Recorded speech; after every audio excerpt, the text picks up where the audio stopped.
Good morning. Tungkol lang to sa dun kay Boss P, tsaka dun sa isang nagsisimula sa letter R ang pangalan. Nagtatalo sila, o hindi naman sila nagtatalo, no? Parang medyo magkaiba yung pananaw nila when it comes to to overtime sa mga empleyado. Okay, so medyo napanood ko kasi yun, no? So may mga point naman sila pareho, no?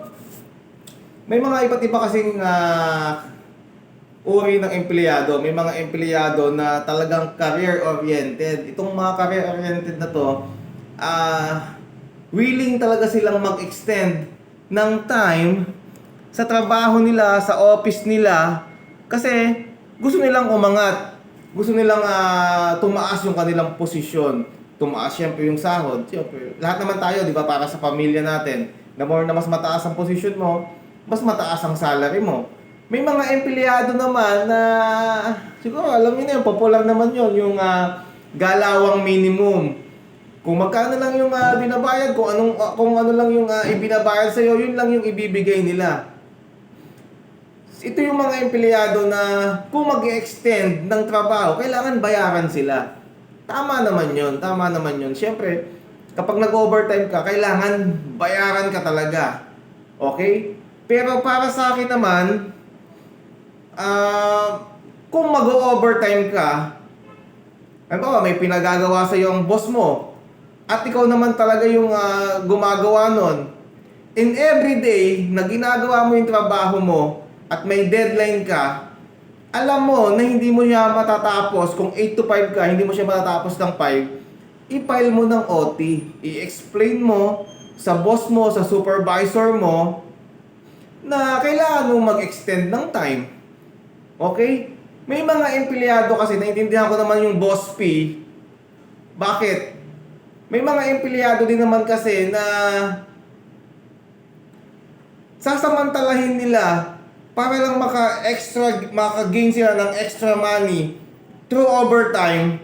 Tatagalan nila yung trabaho nila. Di ba? Pahabain nila para makapag-OT sila. Which is mali.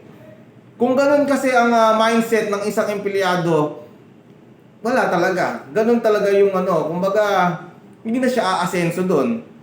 Kasi parang nandadaya na siya doon. Si Boss R naman, si yung R, ang pangalan naman, is naiintindihan ko din siya. Kasi kailangan talaga, kapag nag-extra ka, nag-extra time ka, nag-extra effort ka, nag-overtime ka, kailangan bayaran ka talaga.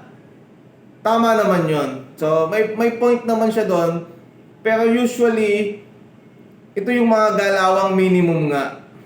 No, yung talagang, kasi siyempre minsan kailangan mo din kailangan mo din magpakita ng ng malasakit din sa kumpanya na pinaglilingkuran mo. Although tama naman talaga bayaran dapat ang OT, pero not all the time. For example, sisingilin mo pa kung 15 minutes, 30 minutes.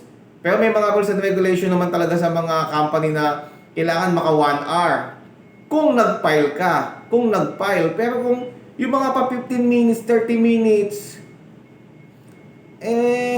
siguro hindi na din dapat sinisingil yun. Hindi na natin dapat yun na, kumbaga malasakit na natin sa kumpanya yun. Bakit? May mga company na on time magbigay ng sahod. Di ba? Yung may mga company na every year nagtataas din ng sahod talaga. May mga company naman na kapag Pasko may mga bonus. Aside from 13th month, di ba? May 14th month pa nga sa ibang company. So yung mga 15 minutes, yung mga konting effort, yung mga extra mile na tinatawag natin, is for me parang okay naman yun. Wag lang talaga yung 1 hour, 2 hours, 3 hours magtatrabaho ka ng overtime without pay. Lugi naman dun yung tao. Pero minsan sa mga empleyado, para naman tayo medyo umangat sa posisyon natin, kailangan din talaga magpakita tayo ng extra effort, no? Ano ba naman yung konting time? Pero sabi ko nga, kung yan ay lalampas na talaga ng 1 oras, i-file nyo lang, i-file. Mababayaran naman kayo dyan based sa rules and regulation nyo. Hindi naman porket hindi ka naman kasi pwedeng magtrabaho overtime every day. Siyempre mapapansin din yun ng employer mo na, teka lang, everyday na nag-o-OT to, hindi niya ba kaya ng tapusin yung trabaho niya ng 8 to 5? So, medyo ano yun, minus points sa empleyado yun. Walang problema kung mag-file tayo, mag-OT tayo, naghahanap tayo ng bayad sa OT, basta i-file nyo lang at kailangan na, kumbaga, ma-justify nyo na kailangan nyo talagang mag-OT. Para hindi naman kayo mapag-isipan na nagbubulakbol o nananamantala lang dahil maluwag na sa pag-OT, OT lang kayo ng OT kahit halos wala naman talaga kayong ginagawa, wala naman kayong tinatapos. So, para umangat tayo sa trabaho natin, sa kumpanya natin, kailangan talaga magtrabaho tayo, no, mag-extra effort tayo, yung tinatawag na extra mile. And sa galawang minimum naman, hindi ako sang-ayon sa galawang minimum. So kung ganyan ang mindset mo, wala. Minimum ka na lang talaga habang buhay. Okay, so hindi ko sinabing magpakitang gilas kapag nandiyan ang boss. Gawin mo lang tama yung trabaho mo. Galingan mo yung trabaho mo. Hindi yung basta nagpasa ka ng report, okay na. Kailangan maganda talaga, tama yung ginagawa mo. Ganun dapat ang isang empleyado. No, hindi ka naman, may mga empleyado din talaga na dinadaan sa pagsisipsip para umangat sa kumpanya, yung posisyon niya. Pero mas piliin natin na magtrabaho ng maayos, ng maganda, pumasok ng maaga, di ba?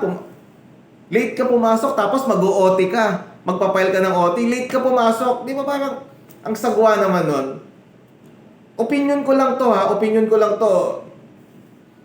Minsan kasi kailangan makarinig din tayo ng ibang opinion, hindi yung opinion lang natin ng pinapakinggan natin. Hindi ko sinasabing mali si Boss P, yung medyo mabigat, at si letter R na medyo magaan, no? Kanya-kanyang opinion naman yon. Depende naman yun sa tao kung paano mo i-absorb o tatanggapin.